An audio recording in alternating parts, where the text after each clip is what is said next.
नमस्कार, मैं डॉक्टर शैलेंद्र कुमार सिंह। आज का हमारा जो मुख्य विषय है वो है विक्सेल का सिद्धांत, यानी ब्याज की संतुलक एवं बाजार दर।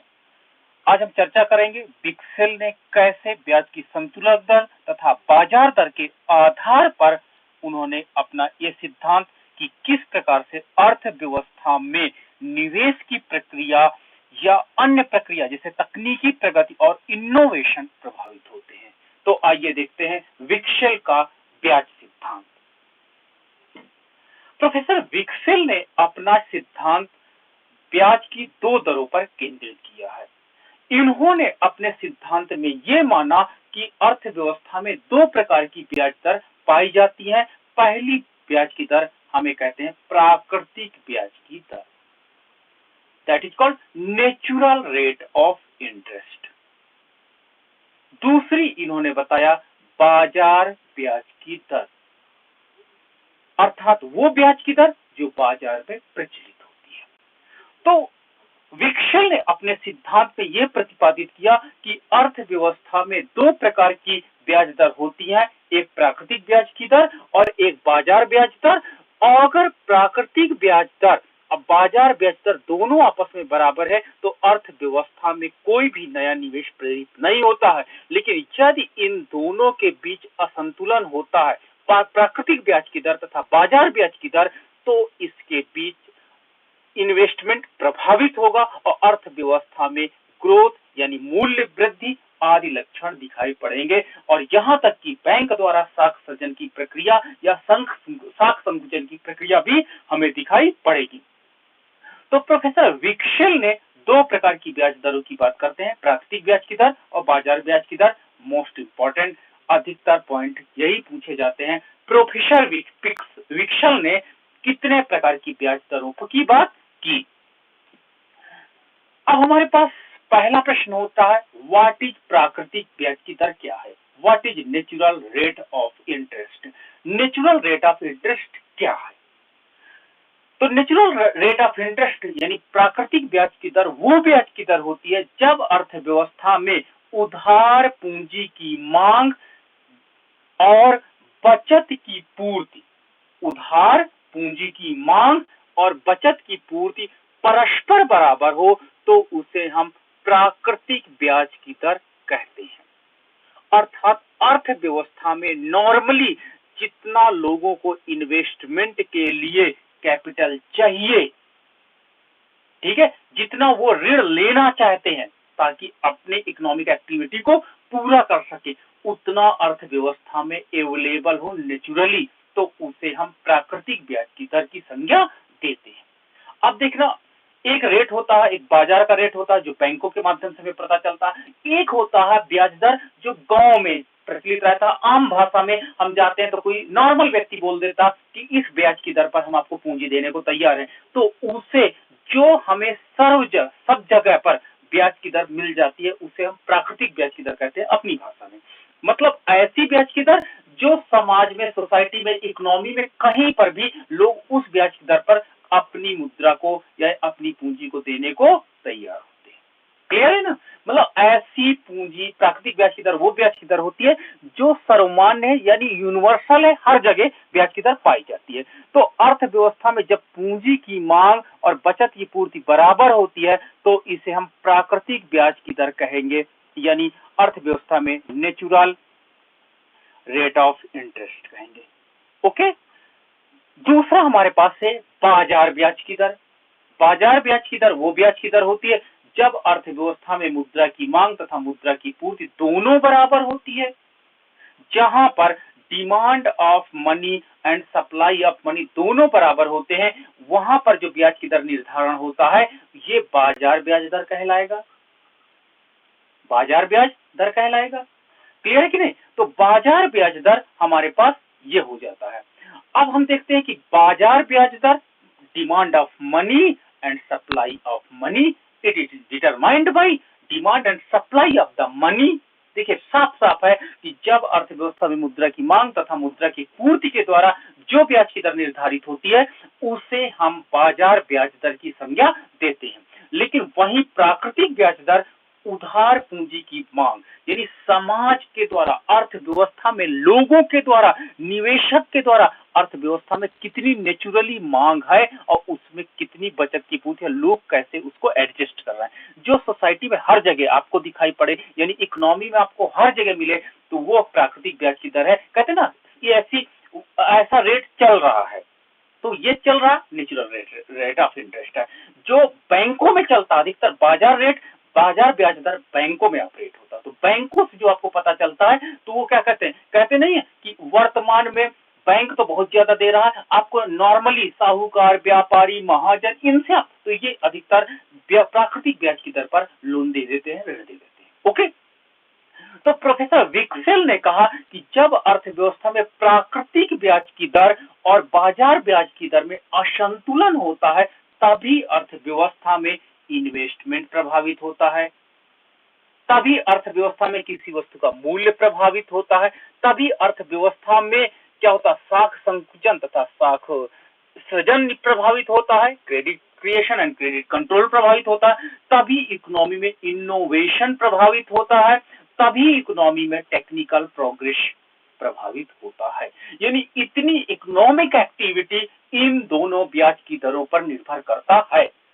आई एम जस्ट रिपीटिंग, अर्थव्यवस्था में प्राकृतिक ब्याज की दर, प्राकृतिक ब्याज की दर और बाजार ब्याज की दर, यदि अर्थव्यवस्था में बाजार ब्याज की दर अगर दोनों बराबर है, तो इकोनॉमी नॉर्मली एक कहते स्टडी सतत विकास के पाथ पे चलेगी। लेकिन यदि इन दोनों ब्याज की दरों में चेंजेज आ जाए, असंतुलन आ जाए, तो उसके परिणाम स्वरूप अर्थव्यवस्था में इन्वेस्टमेंट प्रभावित होगा, वस्तुओं तथा सेवाओं का कीमत प्रभावित होगी, बचत प्रभावित होगी, अर्थव्यवस्था में इनोवेशन प्रभावित होगा, टेक्नोलॉजी प्रोग्रेस प्रभावित होगा, credit creation and credit control यानी मॉनेटरी पॉलिसी भी प्रभावित होगी।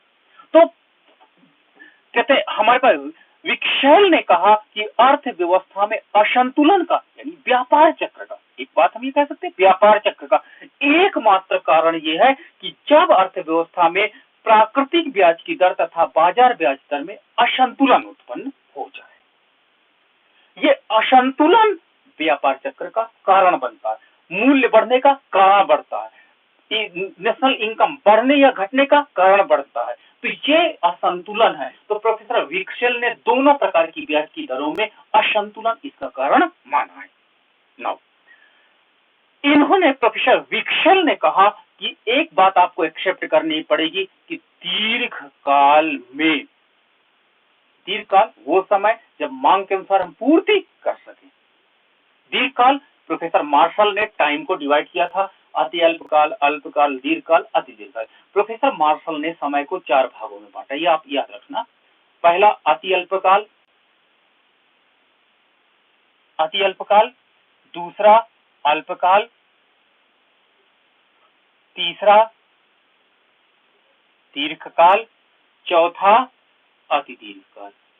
आपको एग्जाम में पूछा जा सकता, आप अति दीर्घकाल, आप याद रखिएगा कि प्रोफेसर मार्शल ने डिमांड एंड सप्लाई के बेस पे टाइम को डिवाइड किया है। अगर डिमांड के अकॉर्डिंग सप्लाई बिल्कुल ना हो, डिमांड चेंज हो बट सप्लाई में कोई परिवर्तन ना हो सके, तो उसे कहेंगे अति अल्पकाल।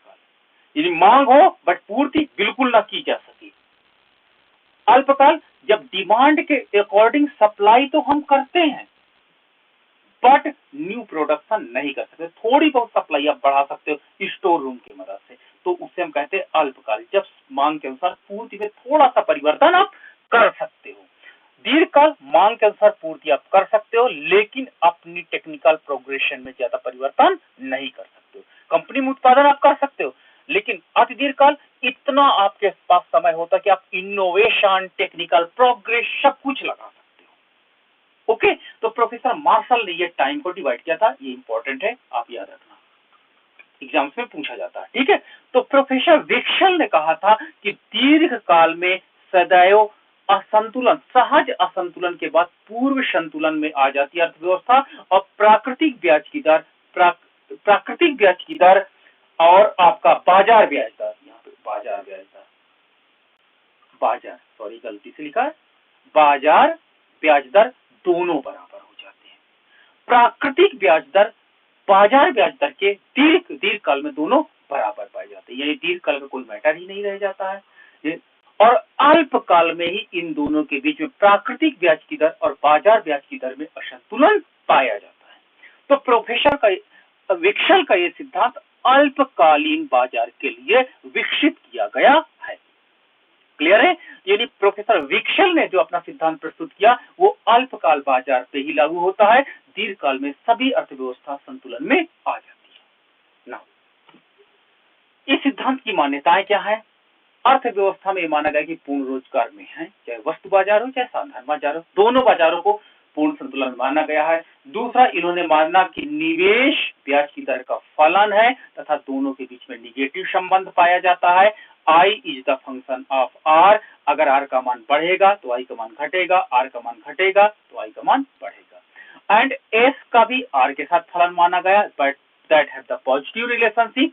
यदि इकोनॉमी में अगर रेट ऑफ इंटरेस्ट बढ़ेगा तो सेविंग्स भी बढ़ेगी, सेविंग्स बढ़ेंगी, रेट ऑफ इंटरेस्ट घटने से सेविंग्स भी घटेंगी। ये इनकी मान्यताएं थी, जो बेसिक मान्यता है।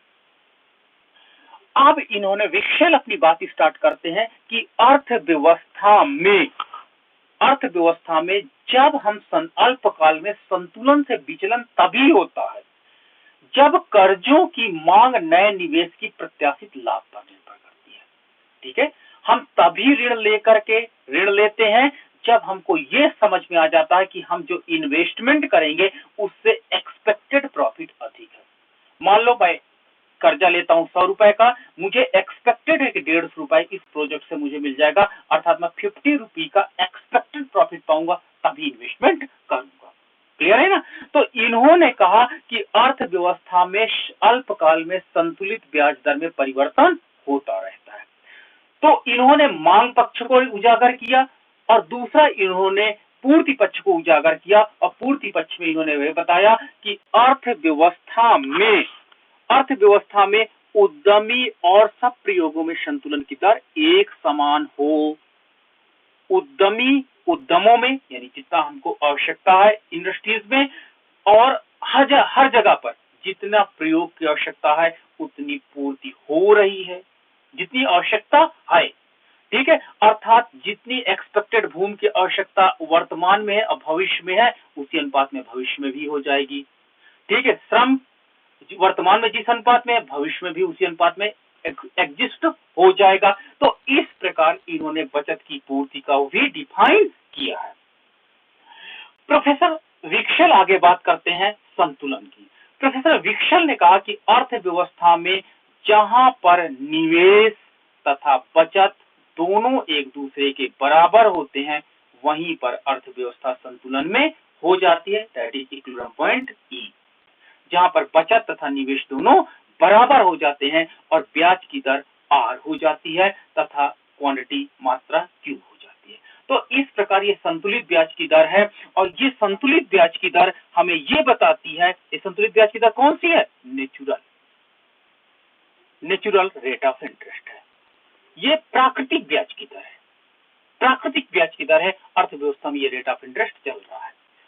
ठीक है, अब मान लीजिए किसी कारण से प्राकृतिक ब्याज की दर के बाद बाजार ब्याज दर कम हो जाए, किसी कारण से, ये बाजार ब्याज दर है। मैं आपको लिख देता हूं, बाजार ब्याज दर, ये बाजार ब्याज दर है। ओके, अब देखिए प्राकृतिक ब्याज दर में सब savings and investment both are equal, but बाजार ब्याज दर में आप देखिए कि बचत की पूर्ति की अपेक्षा उसकी मांग अधिक है। अर्थव्यवस्था में जो पूर्ति है, पूंजी की पूर्ति है, उसकी अपेक्षा अर्थव्यवस्था में निवेश की मांग अधिक है। निवेश की मांग अधिक है, तो अर्थव्यवस्था में देखिए कितना अधिक है इस पॉइंट से लेकर के ये जितना आपका रेड पार्ट है, यानी ए से लेकर के बी तक एक्सेस है, ए बी पार्ट एक्सेस है। तो इस प्रकार अर्थव्यवस्था में इतना है जिससे बैंक कर्जों का विस्तार होता है। लोग इतना अधिक इन्वेस्टमेंट की डिमांड कर रहे हैं और बैंक इस इन्वेस्टमेंट को देगा, इसको लोन के रूप में प्रोवाइड करेगा। ठीक है, आप हमसे लोन के रूप में ये कर्जा ले लीजिए और आप अपने निवेश की प्रत्याशित दर के अनुसार निवेश करते जाइए, जिसके परिणाम स्वरूप जब ये लोन बटेगा तो अर्थव्यवस्था में मुद्रा की पूर्ति बढ़ जाएगी। जब मुद्रा की पूर्ति बढ़ जाएगी तो उससे इकोनॉमी में प्राइस ऑफ कमोडिटी भी बढ़ जाएगी, वस्तुओं तथा सेवाओं का मूल्य भी बढ़ जाएगा, जिससे अर्थव्यवस्था में इकोनॉमी में जब प्राइस राइज होगा और अर्थव्यवस्था में मान क्योंकि ये लोन बढ़ा है, ये मान लेते हैं यहाँ पर कि मुद्रा की पूर्ति में कोई परिवर्तन नहीं होता है, ये लोन के रूप में जो मुद्रा हमारे पास में आई है उसके परिणाम स्वरूप ये लेन देन की मुद्रा बढ़ गई है, जिससे अर्थव्यवस्था में मुद्रा क्या होता है कि अर्थव्यवस्था में प्राइस बढ़ेगा और प्राइस बढ़ने के कारण क्या होता है कि आपकी अर्थव्यवस्था में ब्याज की दर लगातार बढ़ती जाएगी और ब्याज की दर लगातार बढ़ती जाएगी, जिसके परिणाम स्वरूप ये ब्याज की दर तब तक बढ़ेगी जब तक कि अर्थव्यवस्था में हम संतुलन बिंदु ई पर ना आ जाए, जब तक कि हम अर्थव्यवस्था में संतुलन बिंदु ई पर ना आ जाए। तो अर्थव्यवस्था में जब लोन बढ़ता है, लोनेबल फंड बढ़ता है, लोनेबल फंड बढ़ता है और अर्थव्यवस्था में नई मुद्रा की पूर्ति नहीं बढ़ती है तो उसी के परिणाम स्वरूप अर्थव्यवस्था में मुद्रा आय का विस्तार होता है। मुद्रा आय वर्ड याद रखना, मुद्रा का नहीं, मुद्रा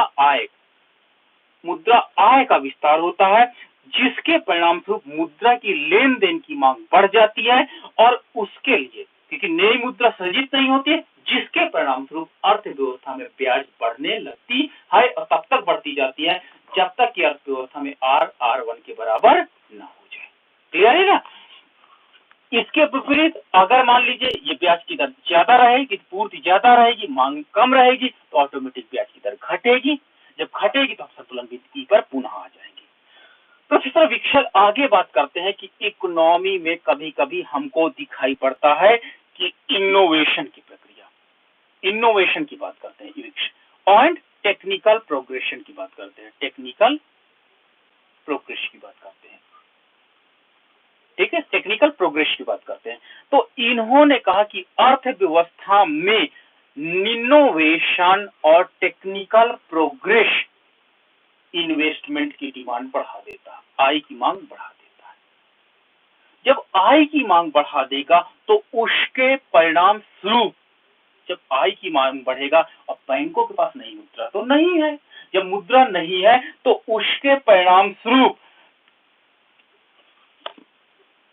आय का मांग बढ़ने के कारण क्योंकि इन्वेस्टमेंट हो गया है, इन्वेस्टमेंट हुआ है तो इन्वेस्टमेंट होने के कारण लोगों की इनकम जनरेट होती है और इनकम जनरेट होने से वस्तुओं तथा सेवाओं की मांग बढ़ जाती है, वस्तुओं एवं सेवाओं की मांग बढ़ने लगती है, वस्तुओं एवं सेवाओं की मांग बढ़ती है, जिसके परिणाम स्वरूप प्राइस राइज होना प्रारंभ होता है। अब प्राइस राइज हो जाता है और यही प्राइस राइज क्या होता है, स्फीतकारी प्रवृत्तियां दिखाई पड़ती लाता है, स्फीतकारी प्रवृत्तियों को जन्म दे देता है।